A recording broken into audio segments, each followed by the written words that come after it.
Breast feeding के फायदे माता और बेबी दोनों के लिए है।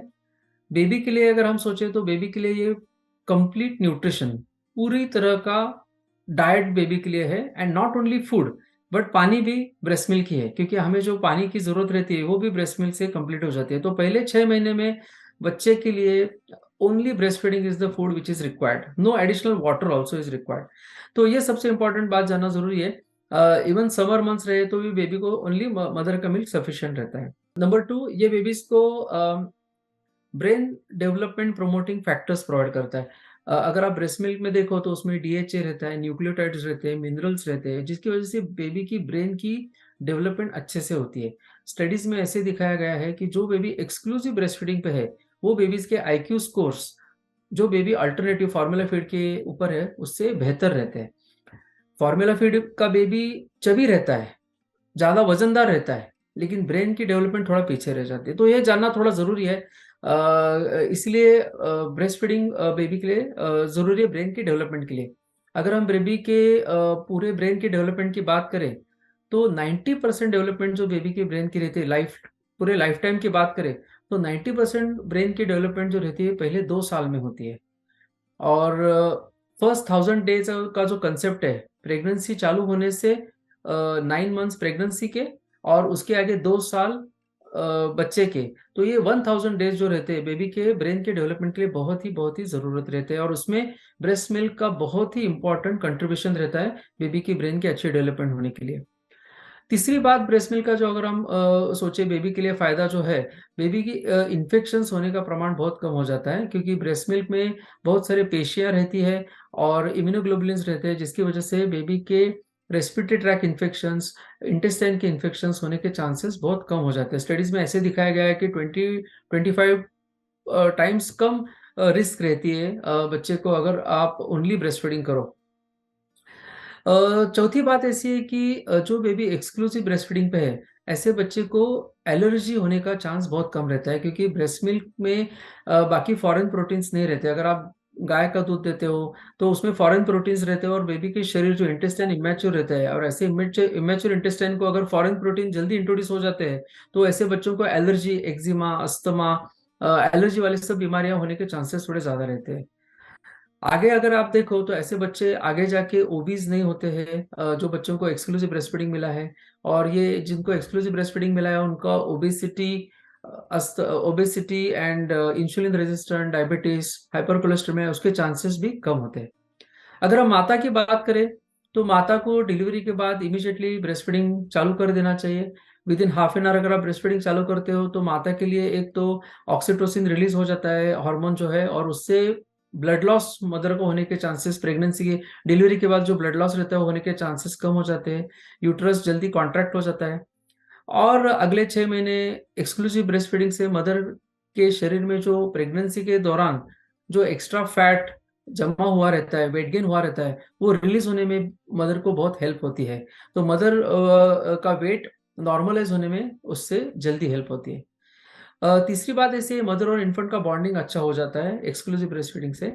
और आगे जाके मदर के लिए लॉन्ग टर्म में अगर आप देखो तो जो माता ने ब्रेस्ट फीडिंग किया है ऐसी माता को breast cancer, ovarian cancer, uterine cancer होने के चांसेस भी बहुत कम हो जाते हैं।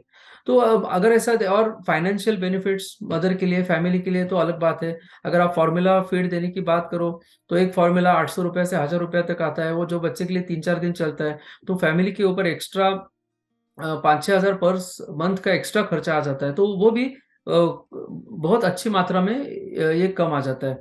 तो फैमिली के लिए भी बहुत ज़्यादा बेनिफिट है। माता के लिए, बेबी के लिए, फैमिली के लिए एंड अपने देश के लिए भी इनका बेनिफिट है, क्योंकि हमारे बच्चे फिर होशियार और ज़्यादा नॉलेजेबल हो जाएंगे।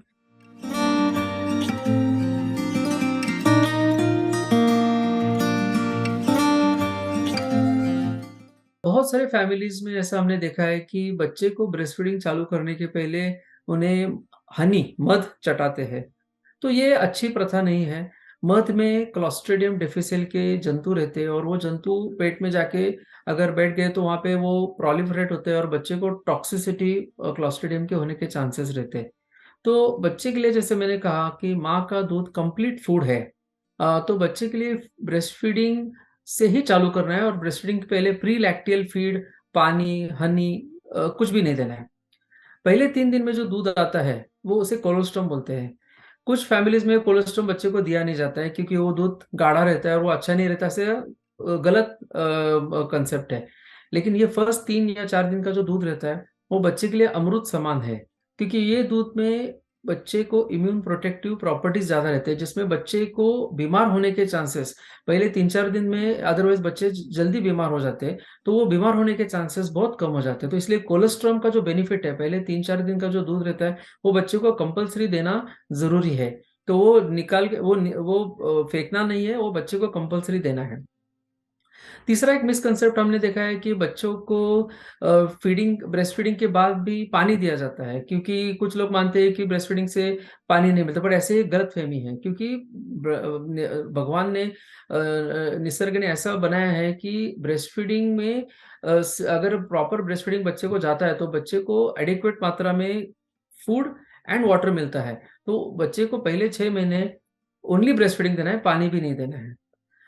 फिर उसके बाद एक कॉमन मिसकंसेप्शन ऐसा है कि बच्चे को 3 या 4 महीने के बाद ही ऊपर का खाना चालू कर दीजिए, क्योंकि उसके बाद थोड़ा वेट गेन कम होता है।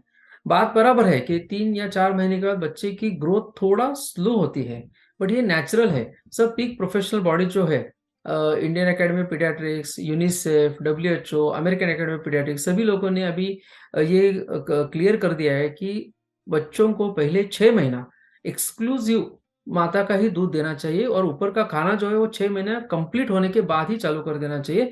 और 3 या 4 महीने के बाद जो ग्रोथ स्लो डाउन थोड़ा होती है, जैसे पहले 3 महीने 30 ग्राम पर डे वेट गेन रहता है, और 3 महीने के बाद 20 ग्राम पर डे वेट गेन रहता है, लेकिन ये जो स्लो डाउन वेट गेन में हुआ है ये नेचुरल एंड नॉर्मल है। एंड तो इसीलिए पहले 6 महीना ओनली मदर्स मिल्क, 6 महीने के बाद ही ऊपर का खाना चालू करना है। अभी उसके बाद मिसकंसेप्शन क्या है कि अभी काम हो गया, 6 महीने के बाद ब्रेस्ट फीडिंग बंद कर दो। ब्रेस्ट फीडिंग बंद नहीं करना है, ब्रेस्ट फीडिंग हमें 2 साल तक कंटिन्यू करना है। 6 महीने के बाद ब्रेस्ट फीडिंग के साथ साथ ऊपर का खाना चालू करना है, क्योंकि ब्रेस्ट फीडिंग के जो बेनिफिट्स है, जैसे मैंने कहा कि ब्रेन की डेवलपमेंट 90% पहले 2 साल में कंप्लीट होती है, तो ब्रेन की ग्रोथ होने के लिए जो जरूरी घटक है वो ब्रेस्ट मिल्क में बच्चे को मिलेंगे। तो एज अ टॉनिक के हिसाब से हमने वो कंटिन्यू करना चाहिए। प्लस बेबी की ग्रोथ के लिए भी अच्छी मात्रा में प्रोटीन्स, मिनरल्स उसमें चीजें रहती है, तो पहले 2 साल के लिए उसके लिए भी हेल्प करेगा, लेकिन ऊपर का खाना भी उसके साथ साथ कंटिन्यू करना चाहिए।